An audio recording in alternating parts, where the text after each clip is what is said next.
Le racket sur les routes ivoiriennes par les forces de l'ordre a fait perdre en 2014 plus de 340 milliards de francs CFA à la Côte d'Ivoire.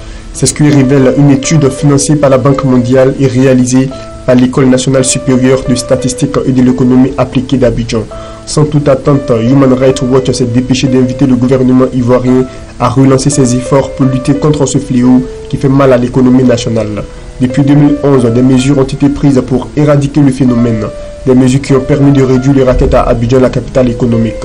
Ce qui n'est pas le cas pour les villes de l'intérieur, notamment au nord et à l'ouest du pays, selon Human Rights Watch.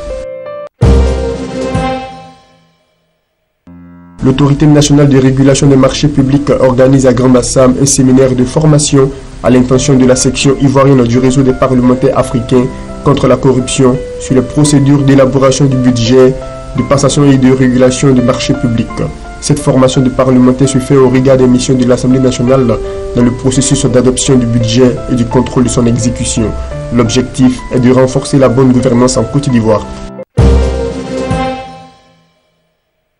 Le gouvernement ivoirien veut lever 150 milliards de francs CFA sur le marché régional à travers les soukouks, entendez les obligations islamiques, d'ici fin 2015.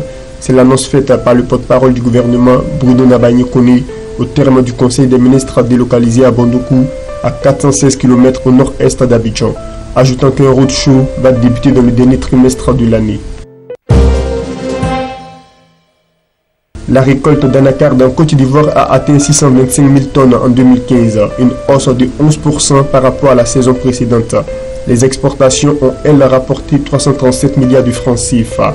Premier producteur africain de noix de cajou et deuxième à l'échelle mondiale derrière l'Inde et devant le Vietnam, la Côte d'Ivoire enregistre des insuffisances en termes de productivité et de transformation de cette matière agricole. Selon les chiffres du rapport Cachou Handbook 2014, environ 540 kg d'anacarde sont produits par hectare en Côte d'Ivoire contre une moyenne mondiale supérieure à 800 kg.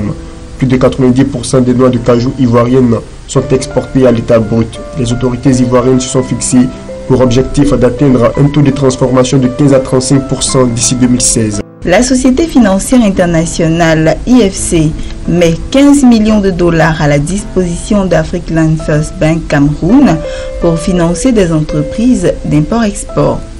L'accord de financement a été paraphé le 30 juillet à Douala par Alain Forlemu, le responsable du département des institutions financières pour l'Afrique de l'Ouest et du Centre au sein de IFC, et Alphonse Nafak, l'administrateur directeur général de African First Bank Cameroun.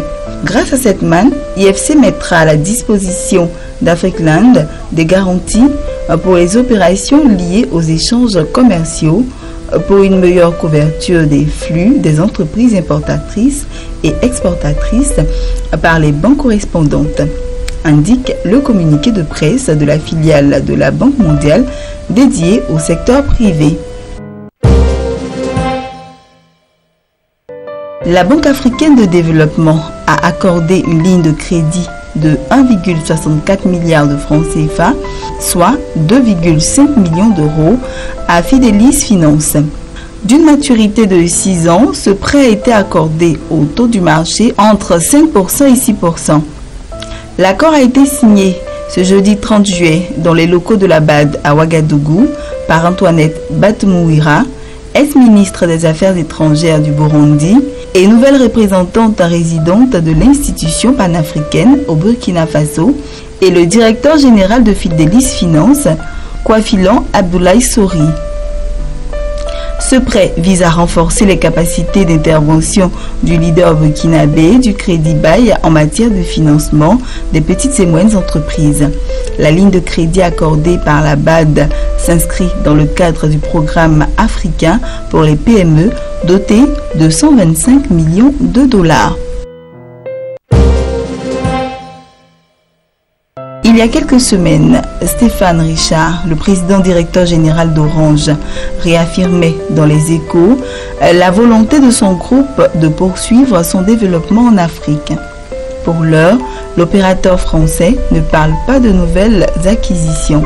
Au contraire, le 3 juin, son patron a annoncé la cession en 2016 de 10% à 15% du capital de l'Égyptien Mobilil dont il détient 99%. Toutefois, selon nos informations, Orange pourrait, dans les prochaines années, lever des fonds en introduisant en bourse une partie du capital de ses filiales africaines qui sont en train d'être réunies dans un même holding.